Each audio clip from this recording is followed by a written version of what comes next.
Muito bem, seja bem-vindo, estamos de volta. Esse é o programa Empreender aqui na sua TV Unifev, canal 53.1, canal digital, e também o 55, o nosso canal analógico. Hoje nós estamos conversando com o professor Dr. Edson Roberto Bogas Garcia. Ele é pós-doutor e doutor em estudos linguísticos e também fez mestrado na USP em letras. É graduado em letras português e italiano pela Unesp e foi professor substituto do Departamento de Língua Italiana na IBILSE, Unesp. Atualmente é docente aqui na Unifev, também na Unip, a Universidade Paulista. Na Unifev dá aulas no curso de Comunicação e Língua Portuguesa e também dá aula de Pedagogia, no curso de Pedagogia. É coordenador do Programa de Pesquisa em Educação do Parfor CAPES Unifev. Bom, como é que você definiria esse período também convivendo com os pesquisadores? O que foi novo para você? O que você aprendeu ali? Como é que foi isso? Conta pra gente. Muito. Digamos assim, eu acho que todos os professores, porque quando a gente faz um curso de graduação, nós temos, no caso de licenciatura, algumas disciplinas didáticas que nos orientam como nós podemos ser professores, como podemos atuar em sala de aula. Mas não é de uma maneira tão profunda como nós fizemos no grupo. Até um meia-culpa falar assim, quando você chegou no grupo, você conhecia, por exemplo, se fizesse a pergunta para mim, você conhecia profundamente Paulo Freire? Você tinha ouvido falar de Morin? Ou então assim, você conhecia alguma coisa de Vygotsky? Eu sinceramente falaria não. Conhecia muito pouco. É impossível não conhecer Paulo Freire. Sim. A gente parte desse pressuposto, é impossível não conhecer Paulo Freire. Mas é possível não conhecer Morin, Edgar Morin, e é possível não conhecer o Vygotsky. Quando você faz licenciatura e tem disciplinas didáticas, mas mais voltadas, eu acho que também havia um grande problema meu. Eu fiz a minha graduação em 86, eu comecei a minha graduação. E realmente não era a temática dos meus professores no IBILSE Vygotsky. Não era a temática dos meus professores Paulo Freire, muito menos Morin.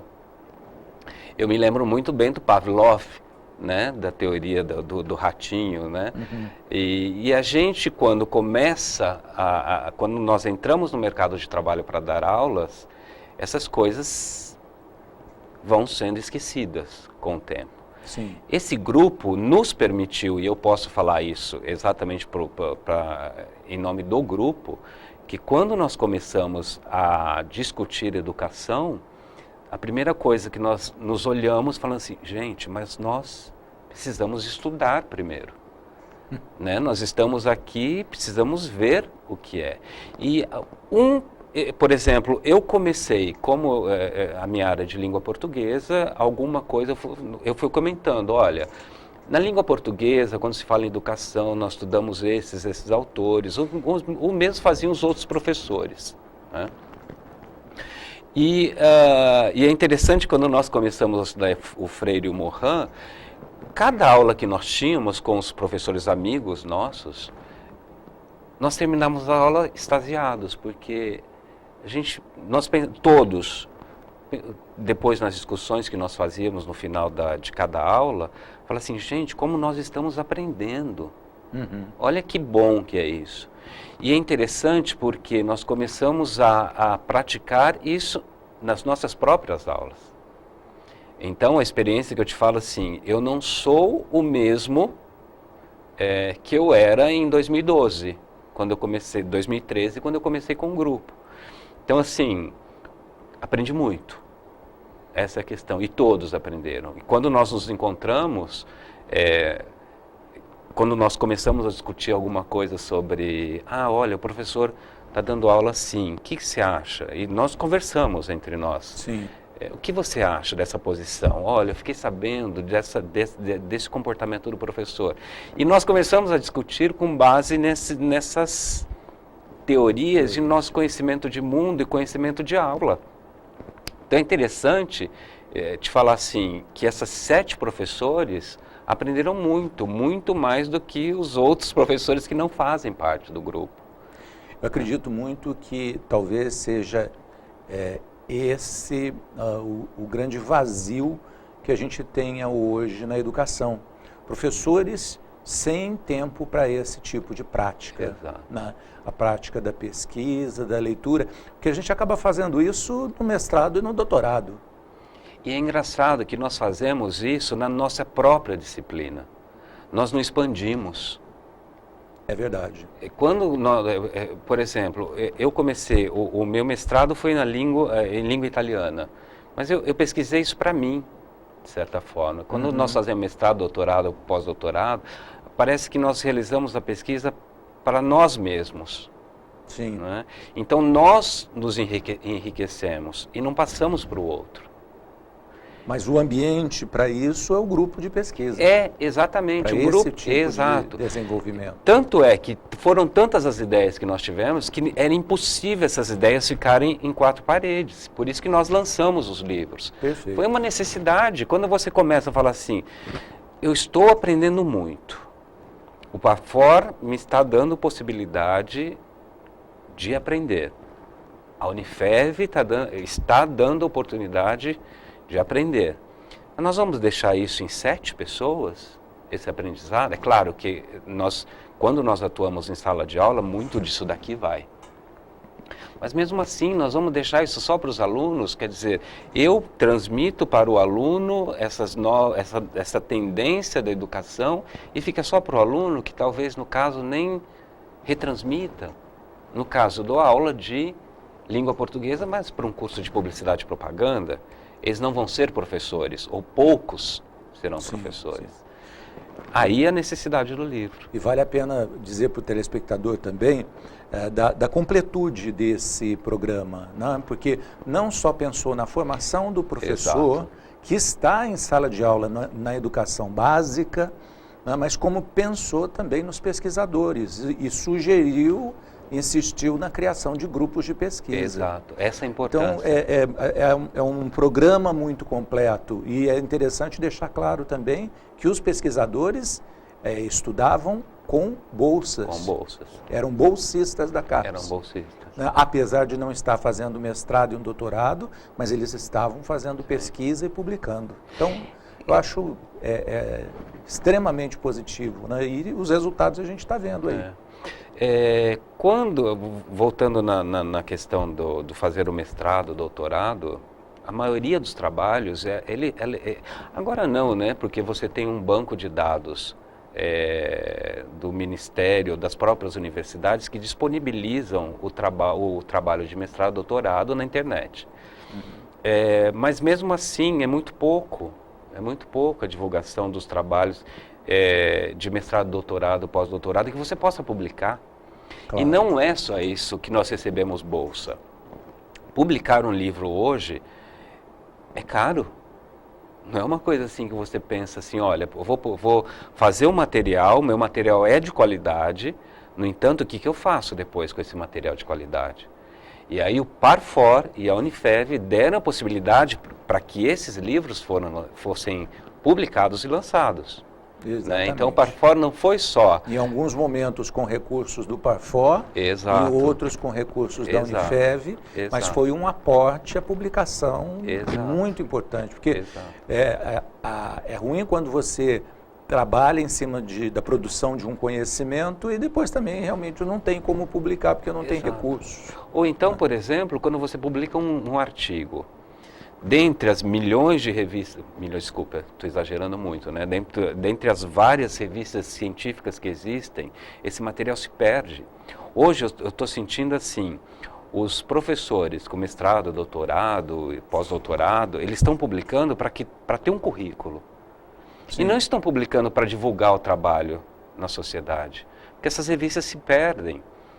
Eu mesmo, quando falo assim, quando você lê uma revista online, uma revista científica online, é muito difícil. Eu leio algumas que chegam até o meu e-mail, eu abro para curiosidade, vejo os títulos, os quais me interessam e leio. Quem faz isso hoje, Ramon? É verdade, muito difícil. É verdade.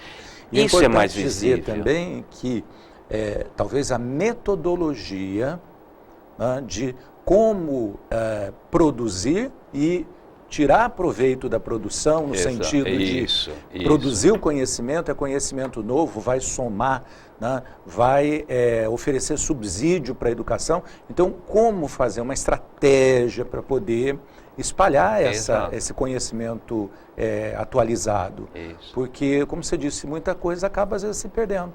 Né? Que se perde. Boa, valiosa, Exato. mas que, infelizmente, por falta de uma boa metodologia, não chega até o conhecimento das pessoas, ou chega ao conhecimento de um número muito reduzido. Muito reduzido, né? É aquela questão, nós professores, principalmente que publicamos, que gostamos de publicar, que gostamos de dar aula no ensino superior, cada vez mais nós estamos nos especializando, especificando o nosso trabalho. As revistas hoje, que eu acho muito errado, elas estão lançando temas para publicação. Então você, por exemplo, na área de linguística, a língua africana do século XIX é um tema, então todos têm de publicar dentro dessa temática, que eu acho um absurdo. Como você especifica, afunila um tema tanto dessa maneira que somente alguns vão ter a capacidade de publicar, alguns poucos que estão estudando esse tema específico. Exato. Boris, você aprendeu muito também nesse processo de montar, levar até a editora,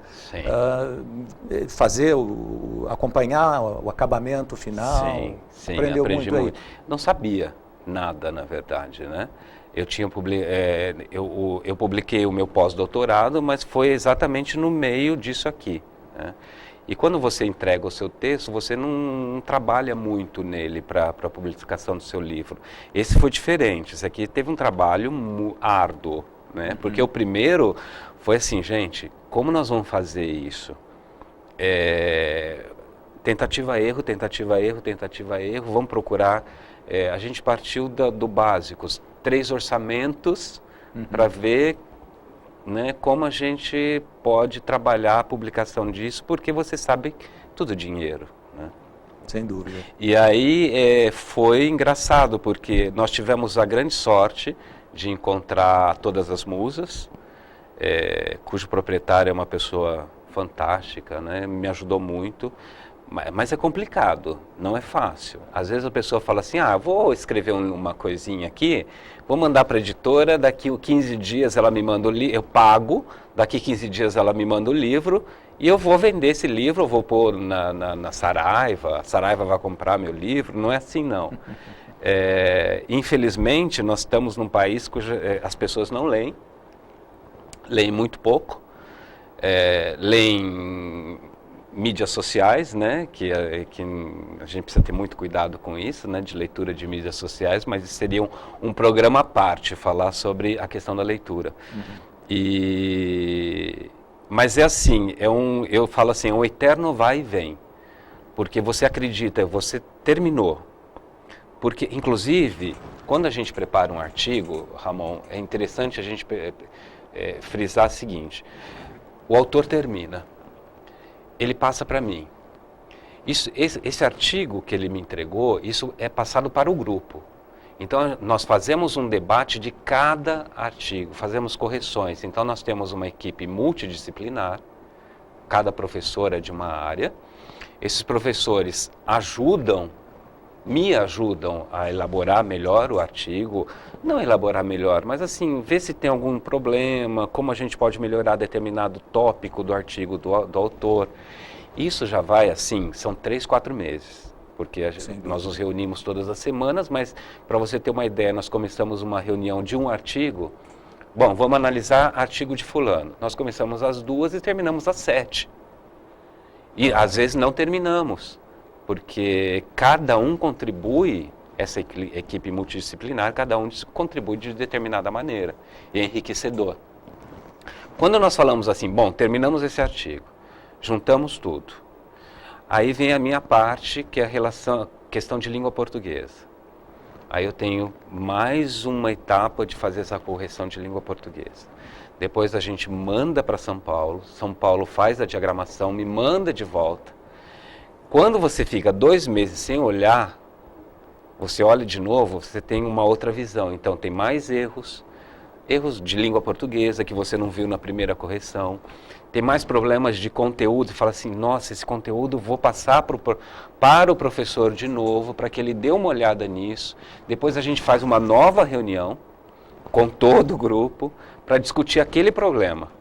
Então só vão mais, assim, é mais um tempo. Quando a gente vê, é engraçado quando a gente pega o final e fala assim, nossa, parece que eu decorei tudo, mas a sensação é essa, porque assim, você tem que conhecer o livro de cabo a rabo.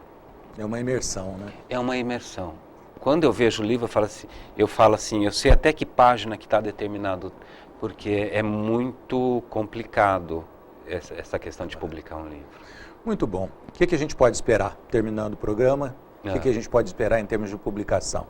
Eu gostaria muito, muito, muito de uma próxima vez vir e falar assim, olha, Ramon, tem esse laranja que é do 5º ano, tem um azul que é do 4º, tem o verde que é do 3º, tem outra cor do 2º, tem outra cor do 1º.